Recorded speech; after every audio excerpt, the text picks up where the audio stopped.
자, 이제 오늘 우리에게 주시는 하나님의 말씀 함께 보시겠습니다. 누가복음 22장 54절로 62절까지 말씀입니다.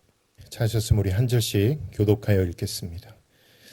예수를 잡아 끌고 대제사장의 집으로 들어갈새 베드로가 멀찍이 따라가니라.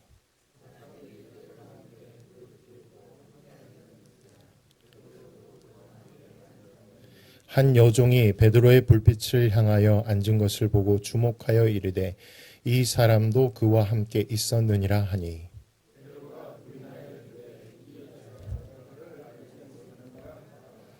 조금 후에 다른 사람이 보고 이르되 너도 그 도당이라 하거늘 베드로가 이르되 이 사람아 나는 아니로라 하더라.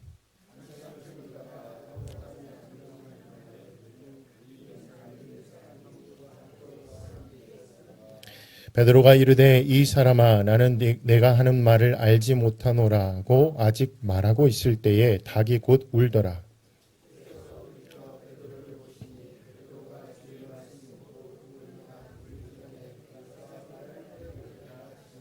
함께 읽습니다. 밖에 나가서 심히 통곡하니라.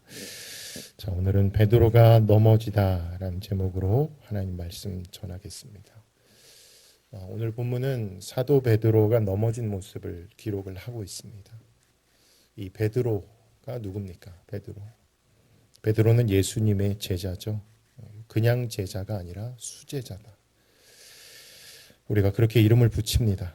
시간적인 순서로 예수님이 제자를 삼으신 시간적인 순서로 볼 때 베드로를 예수님이 제일 먼저 부르셨다.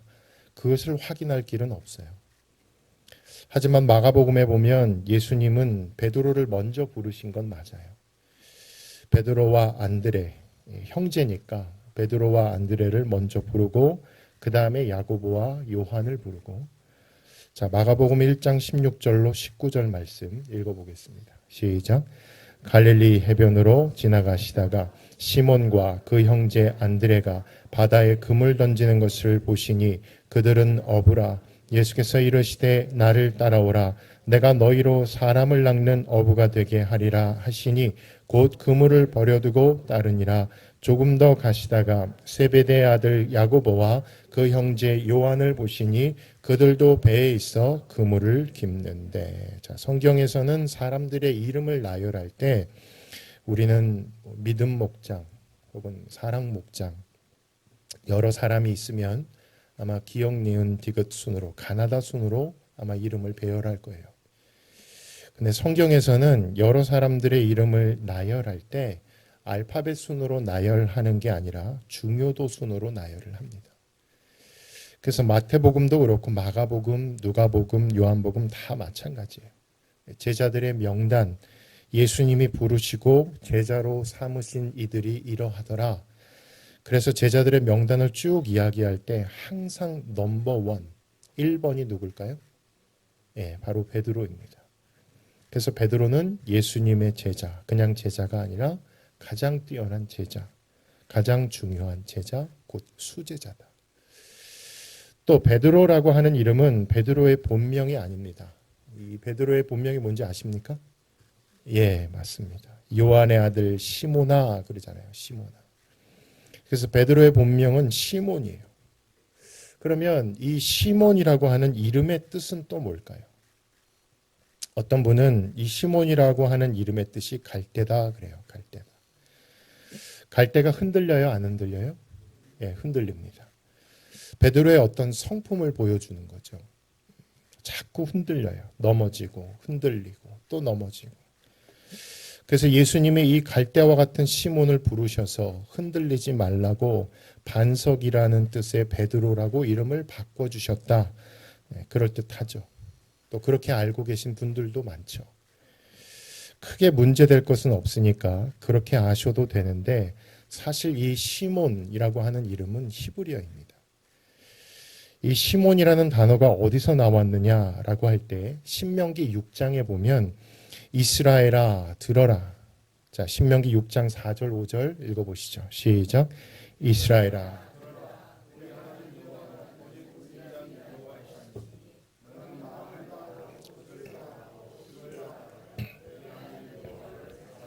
자, 이스라엘아 뭐해라? 들어라. 이게 히브리어로 쉐마입니다. 쉐마. 쉐마가 동사인데 그 동사형에서 나온 단어가 바로 시몬입니다. 그러니까 시몬이라고 하는 이름의 뜻은 갈대가 아니라 하나님의 말씀을 들어라 라는 뜻이에요. 뜻이 좋아요, 나빠요? 좋죠.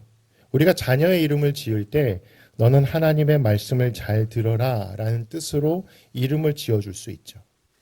그래서 시몬이라고 하는 이름의 뜻이 너무 안 좋고 별로 마음에 안 들어서 예수님의 베드로라고 이름을 바꿔주신 게 아닙니다.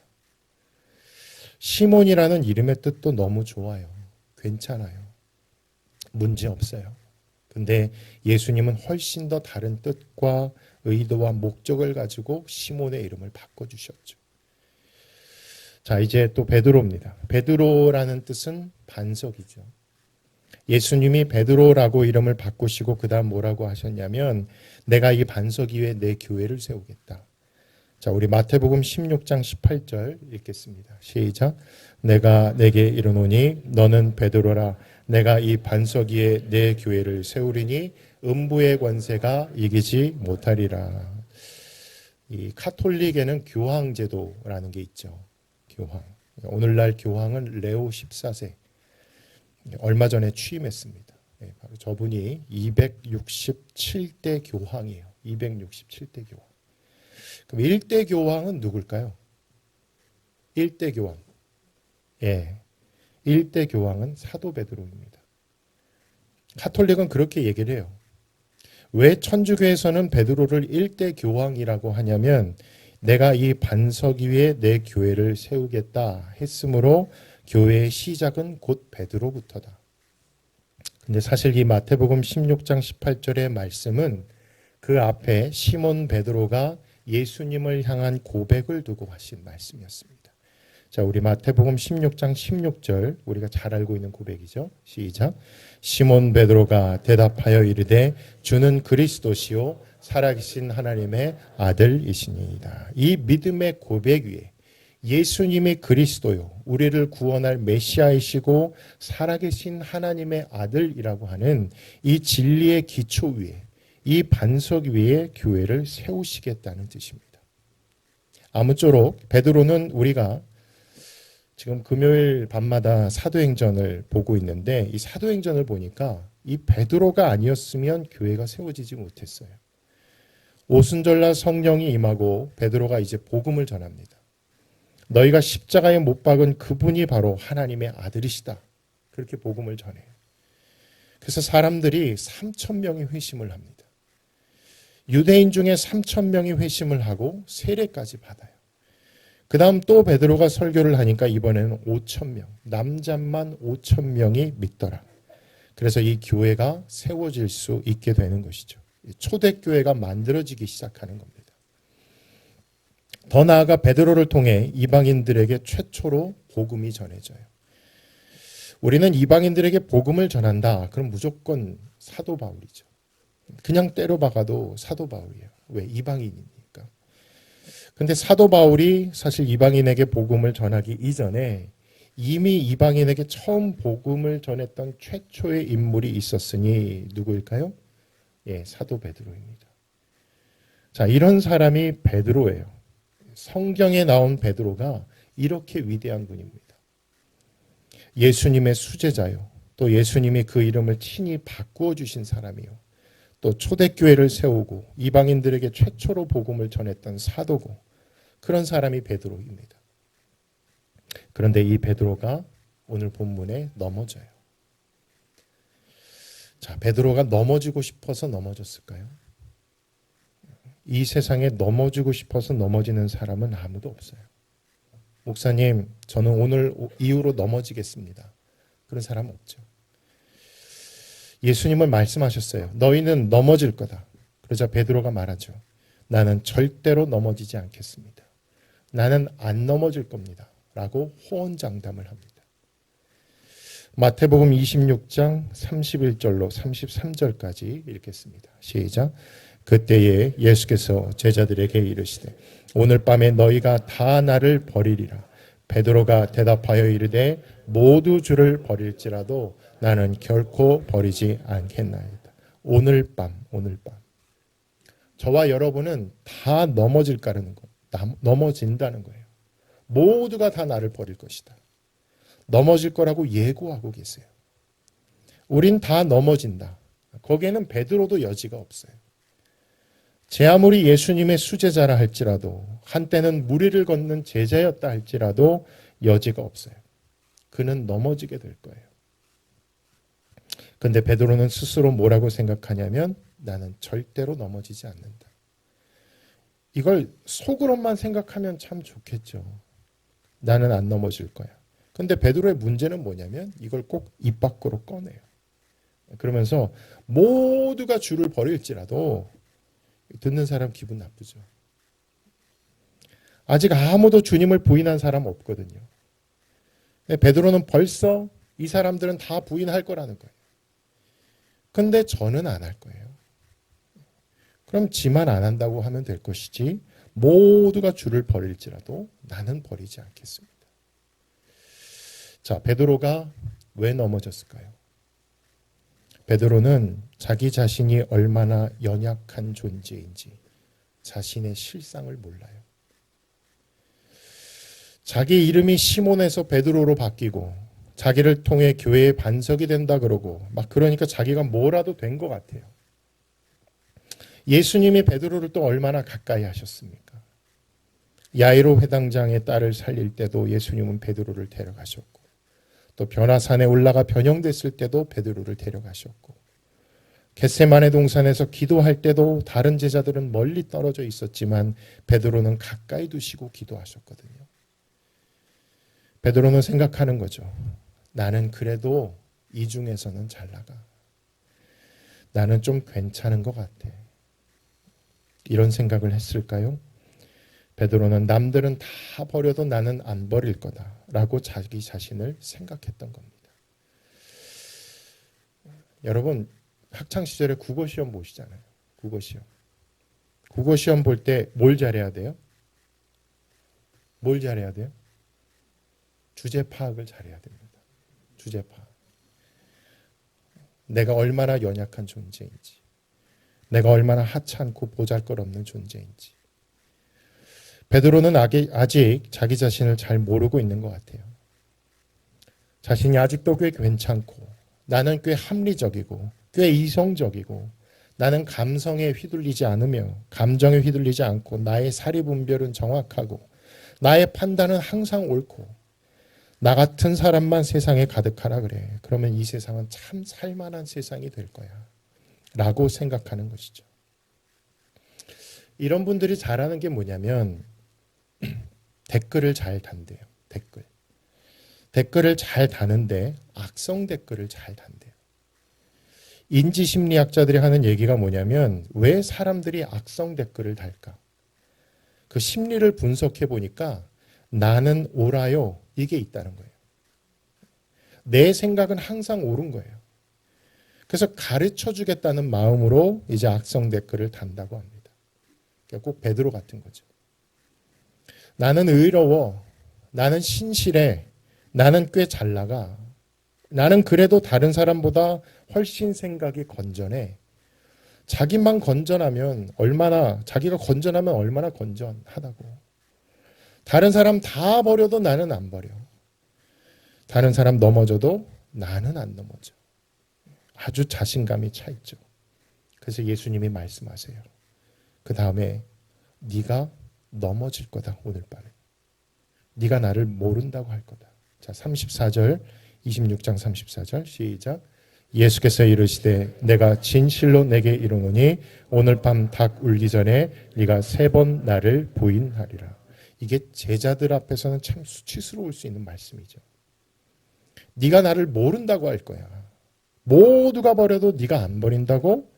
네가 오늘 밤 나를 모른다고 3번이나 부인할 거야. 자, 그러자 베드로가 대답하죠. 35절입니다. 시작.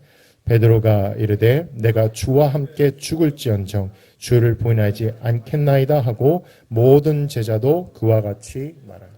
자, 여기서 우리에게 위로가 되는 게 뭔지 아십니까? 위로가 되는 게 뭐냐? 예수님은 제자들이 넘어질 것을 미리 아셨다는 겁니다. 그러니까 제자들이 넘어져도 예수님은 당황하거나 마치 전혀 한 번도 생각해 본 적 없는 일이 일어난 것처럼 예수님이 놀라워하거나 그러지 않으신다. 당신의 가장 사랑하는 제자 베드로가 넘어져도 예수님은 그걸 이미 알고 있었고, 그래서 베드로가 넘어지는 것이 우리 입장에서는 놀랄 일이죠. 뭐? 아니, 수제자 베드로가 넘어졌다고? 사람들은 놀래요. 아니, 한영호 목사가 넘어졌다고? 아니, 우리 장로님이 넘어졌다고? 우리 목자, 부목자님들이 넘어졌다고? 우린 놀래요. 근데 예수님은 하나도 안 놀래요. 오늘 밤 예수님 모른다고 3번 부인해도 예수님은 이미 알고 있었어요. 제자들이 예수님을 다 버리고 도망갈지라도 예수님은 그것 때문에 야, 나 진짜 너희가 그럴 줄은 몰랐다. 그게 아니라 이미 이 모든 것을 알고 있었던 예수님은 당황하거나 놀라워하지 않습니다. 이것이 우리에게 위로가 돼요. 나는 넘어져서 부끄러워서 낯이 뜨거워서 고개를 들지 못하는데 예수님은 이미 내가 넘어질 것을 알고 계셨어요. 다시 말씀드립니다. 넘어지고 싶어서 넘어지는 사람은 아무도 없어요.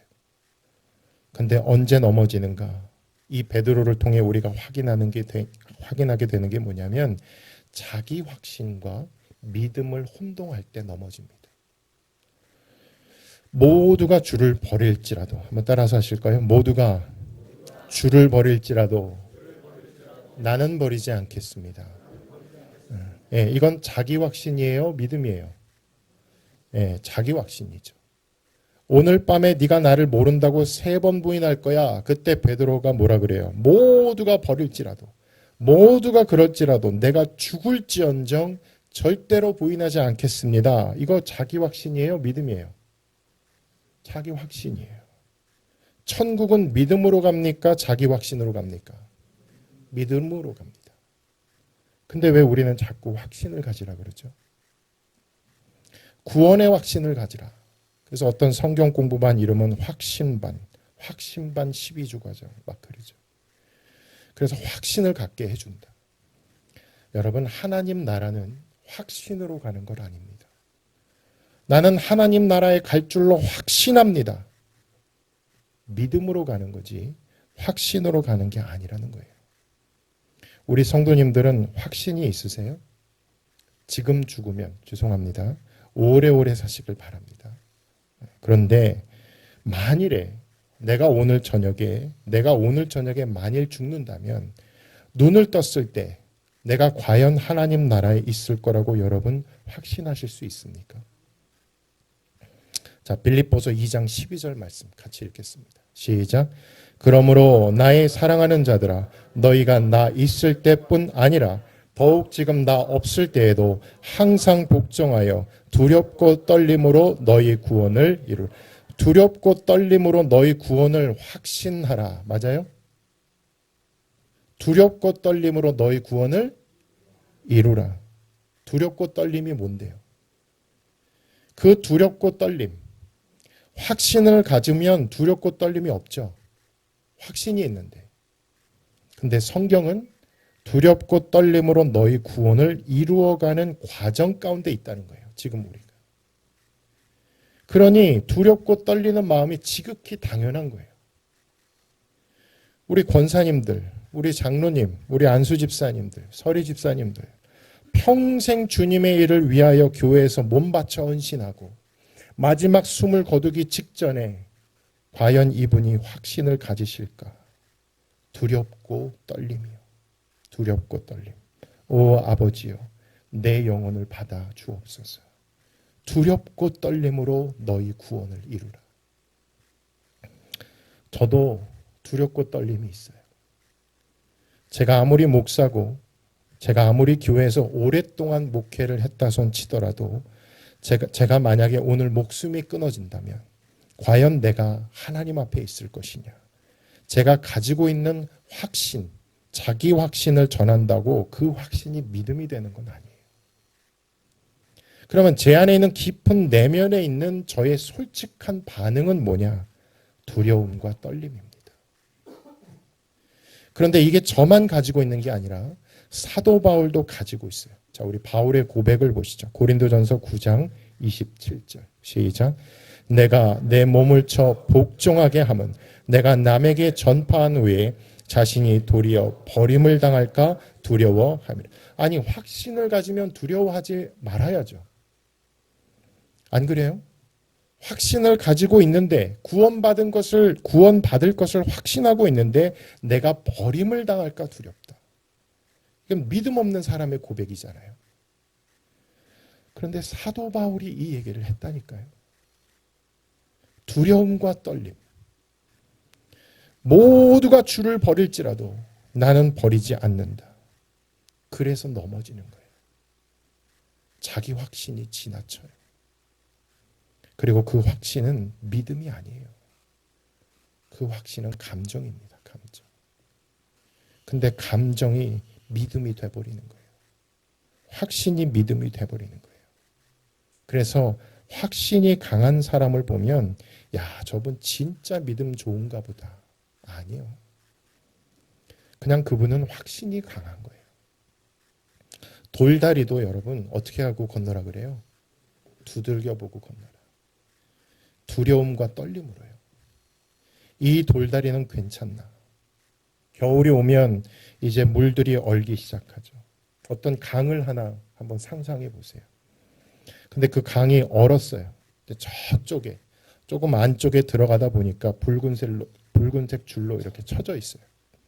그 붉은색 줄이 쳐지고 뭐라 그러냐면 이 이상은 가지 마라. 가지 마라. 근데 가만히 육안으로 보니까 어때 보이냐면 그 저쪽 강도 그 선 너머도 다 얼어붙어 있을 것 같아요. 여기도 얼어 있지만 저쪽도 얼어 있을 것 같은. 그래서 충분히 그냥 그 강을 건널 수 있을 것 같은 거죠. 그래서 선포합니다. 나는 무사히 이 강을 건널 수 있을 줄로 믿습니다. 그러니까 그리고는 강을 건너요. 그러면 이제 안 좋은 일이 생기겠죠. 그리고 분명히 나는 믿었는데 아니요. 본인은 믿은 게 아니라 그냥 자기 확신이었던 거죠. 만일에 그가 강을 건넜어요. 두려움과 떨림으로 돌다리도 두들겨보고 얼어붙은 강이지만 두들겨보고 그래서 건넜어요. 무사히 건넜어요. 그것은 어떻게 된 거죠? 그분이 두려움과 떨림을 가졌기 때문에 구원을 받은 겁니까? 아니죠. 이분이 강을 무사히 건널 수 있었던 것은 그 강의 얼음의 두께가 견고하게 이미 이 강의 얼음의 두께가 아주 견고하게 얼어붙어 있었기 때문에 그 강의 얼음으로 말미암아 그가 구원을 받은 거지 그가 가지고 있던 확신이나 느낌이나 감정이나 기분이나 그런 게 그를 구원한 게 아니란 말이죠. 오늘 밤에 너희가 다 나를 버릴 거야. 그러면 우리는 이렇게 이야기를 했어야 돼요. 주님 맞습니다. 저는 그렇게 연약합니다. 제 마음 같아서는 부인하지 않을 것 같아도 버리지 않을 것 같아도 저는 수시로 마음이 변하는 사람, 수시로 넘어지는 사람이기 때문에 오늘 밤에 주님을 버린다? 아버지 저에게는 그런 일이 일어나지 않도록 저의 믿음을 붙잡아 주시옵소서. 네가 오늘 밤 나를 모른다고 3번 부인할 거다. 주여 내가 죽을지언정 부인하지 않겠습니다가 아니라 주님 그렇습니다. 저는 또 언제든지 주님을 부인할 수 있을 만큼 저는 충분히 약한 자입니다. 주님 저를 불쌍히 여기시고 저의 믿음을 붙잡아 주셔서 내가 어떤 형편에 있든지 주님을 나의 구주로 고백하는 일에 망설이거나 흔들리지 않도록 저의 믿음을 주장하여 주옵소서. 그랬어야 했어요. 자기 자신의 실상을 아는 거죠. 내가 얼마나 연약한 자인지. 사도 바울도 마찬가지. 내가 남에게 전파한 후에 기껏 사역 다 한 거예요. 기껏 목회 다 한 거예요. 내가 전파한 후에 20년 30년 목회한 후에 도리어 내가 버림을 당할까 두렵다. 이게 옳아요. 이런 마음이 좋은 마음이에요. 두려움과 떨림으로 오늘 이 하루도 주님을 붙들고 어떻게든 사는 거예요. 오늘도 내가 넘어지면 어떡할까? 오늘도 조심해야겠다. 내가 오늘도 깨어 있어야겠다. 그러면 괜찮아요. 근데 이 아침에 아마 그런 분은 없겠지만 나는 안 넘어져. 저 김 집사님은 넘어질 거야. 하지만 나는 안 넘어질 거야. 그렇게 되면 벌써 넘어진다. 자, 또 하나가 있어요. 베드로가 왜 넘어졌나? 오늘 본문 54절 말씀 같이 읽겠습니다. 시작. 예수를 잡아 끌고 대제사장의 집으로 들어갈새 베드로가 멀찍이 따라가니라. 베드로가 어떻게 했다고요? 멀찍이 따라갔다. 성경은 이 단어 하나, 품사 하나, 또 시제 하나 이런 게 굉장히 중요하거든요. 근데 누가가 이 누가복음을 쓸 때 베드로와 예수님과의 거리를 묘사했다. 이건 의도적으로 집어넣은 거예요. 그냥 베드로가 예수님을 따라가니라 해도 되거든요. 근데 베드로가 예수님을 따라가긴 하는데 예전에도 따라갔고 지금도 따라가긴 가는데 예전이랑 달라진 게 있다. 지금 어떻게 따라가요? 멀찍이. 그렇게 넘어지는 거예요. 이 간격이 언제부터 생겼나? 바로 겟세마네 동산이죠. 이 겟세마네 동산에서 예수님의 제자들에게 뭐라 그래요? 너희가 1시간 동안이라도 깨어서 나를 위해 기도해 줄 수 없느냐? 자, 우리 마태복음 26장 40절입니다. 읽어보시죠. 시작. 제자들에게 오사 그 자는 것을 보시고 베드로에게 말씀하시되 너희가 나와 함께 1시간도 수 없더냐. 몇 시간이요? 1시간. 이것을 물리적으로 딱 받아가지고 문자 그대로 1시간을 채워야 되겠다. 그래서 1시간 기도하는 방법, 1시간은 이렇게 기도해야 된다. 지금 예수님이 그러라고 1시간을 얘기하신 게 아닙니다. 예수님이 여기서 말씀하신 이 1시간이라는 것은 관용적인 표현이죠. 지금 예수님은 이날 새벽이 지나면 이제 잡혀가시거든요. 그리고 사람들에게 끌려가서 고문을 당할 거예요. 엄청난 고문을 당하십니다. 그리고 옷벗김을 당하고 십자가에 못 박혀 돌아가시게 됩니다. 예수님은 그걸 다 아시고 지금 잠이 안 와요. 예수님은 땀이 땅에 떨어지는 뭐같이 됐다? 핏방울같이 됐어요. 아버지여 할 만하시거든 이 잔을 내게서 옮기시옵소서. 근데 돌아보니까 제자들은 전부 다 뭐하고 있어요? 자고 있어요. 그래서 예수님이 오셔서 1시간이라도 깨어 있을 수 없더냐. 이 말은 1시간을 채워서 기도하라는 얘기가 절대로 아니고요. 잠깐만이라도 깨어서 나를 위해 좀 기도해 줄 수 없냐. 라고 하는 예수님의 간곡한 호소를 이렇게 표현한 겁니다. 예수님이 이전에 제자들에게 오셔서 언제 이 제자들이 기도 안 한다고 이렇게나 반응하신 적이 있나요? 너희가 왜 기도하지 않느냐고 이렇게나 예수님이 질척하신 적이 있나요? 예전에는 없었어요. 근데 이날만큼은 달랐어요. 와서 또 깨워서 기도해 주라. 그 다음에 또 기도하시고 오니까 또 자고 있으니까 또 깨워서 나를 위해서 좀 기도해 주라.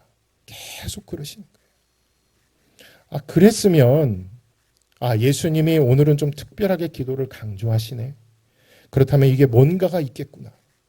우리 좀 이러지 말고 진짜로 우리 한번 진지하게 기도합시다. 라고 했으면 얼마나 좋았을까. 근데 벌써 베드로는 거기서부터 멀찍이 거리가 생기기 시작하는 거예요. 어떤 거리? 기도의 자리에서부터. 옛날에는 기도 진짜 곧잘 했어요. 근데 이제 기도의 자리에서 멀찍이, 점점 멀찍이, 말씀의 자리에서, 교제의 자리에서 멀찍이, 기도를 점점점 벌리는 거죠. 사람이 어느 날 갑자기 멀어지는 거 아니에요. 어느 날 갑자기 멀찍이가 안 돼요. 서서히 멀찍이. 그러면 본인이 멀찍인 줄도 몰라요. 우리는 멀찍이 떨어져 있으면서도 아직도 내가 멀찍이라고 인식을 못할 수도 있어요. 이 개구리를 삶을 때요. 누가 개구리를 삶는지는 모르겠지만 이 개구리를 삶을 때 뜨거운 물에다가 확 집어넣으면 개구리가 놀라서 튀어나온다 그러죠. 전부 다 튀어나와요. 너무너무 뜨거우니까. 근데 이 개구리를 본인이 살았던 수온과 똑같은 온도로 물을 넣고 거기다 집어넣고 아래에서 계속 불을 달구는 거죠. 천천히. 그러면 개구리가 튀어나오는 게 아니라 뭐라 그래요? 가만히 여기가 좋사오니. 개구리가 그래요. 본인이 멀찍이 가고 있는데 감각이 둔해져요. 점점. 본인이 얼마나 그 기도의 자리에서 은혜의 자리에서 멀찍이 떨어져 있는지 감이 둔해져요. 그러다가 푹 찌르고 들어오죠. 너 저 갈릴리 사람 나사렛 예수랑 같이 있었지. 난 네가 무슨 말 하는지 모르겠는데 나는 아닌데. 야, 지금 너 말투를 가만히 들어보면 옛날에 교회 좀 다녔던 것 같다. 아유, 무슨 소리예요? 나는 교회 몰라요. 난 교회 안 다녀요. 나 집사 아니에요. 나 목사 아니에요. 나 예수님 몰라요. 멀찍이요. 멀찍이. 자, 오늘 본문 22장 56절, 57절 읽어보시죠. 시작. 한 여종이 베드로의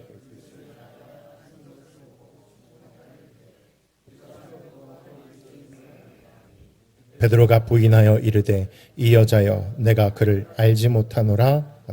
넘어지고 싶어서 넘어지는 사람은 없습니다. 근데 오늘 베드로가 넘어지잖아요. 다 넘어져도 지는 안 넘어진다 해놓고 넘어지잖아요. 왜 베드로가 넘어졌나? 이 두 가지를 조심하세요. 첫째, 내 자신에 대해서 너무 과신하지 마세요. 우리가 베드로를 통해서 다시 한번 확인하게 되는 것은 내가 얼마나 연약한 죄인인지, 내가 얼마나 질그릇 같은 존재인지, 내가 진토와 같은 존재인지, 먼지, 티끌과 같은 존재인지. 후 하고 불면 먼지가 무슨 힘이 있어요? 다 날아가 버리지. 그렇게 연약한 자라고 하는, 그래서 두렵고 떨림을 가지고 하나님, 오늘 이 하루도 저는 또 넘어질 수 있습니다. 저는 또 무너질 수 있습니다. 주님께서 저를 붙잡아 주셔야 합니다. 주님요, 이 손을 꼭 잡고 가옵소서. 그렇게 오늘 이 하루, 이 한 주도 우리 하나님이 붙들어 주심으로 일어나 걷는 저와 여러분 되시기를 소망합니다. 그 다음 또 하나, 베드로의 넘어짐을 보면서 점검해야 돼요.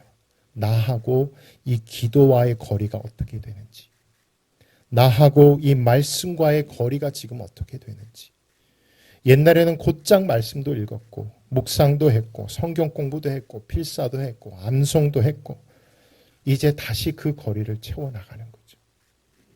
오늘 말씀을 통해서 내가 지금 베드로구나, 멀어져 있었구나 라고 그런 깨달음이 내 안에 왔다면 오늘부터라도 다시 허리를 조이고 우리 하나님의 은혜의 자리로 이전보다, 아니 이전만큼이라도 더 가까이, 그래서 하나님과 나와의 간격이 더 벌어지지 않도록 그 사이를 조금씩 기도와 말씀과 은혜로 채워나가는 저와 여러분 다 되시기를 주님의 이름으로 축원합니다. 할렐루야. 기도하시겠습니다.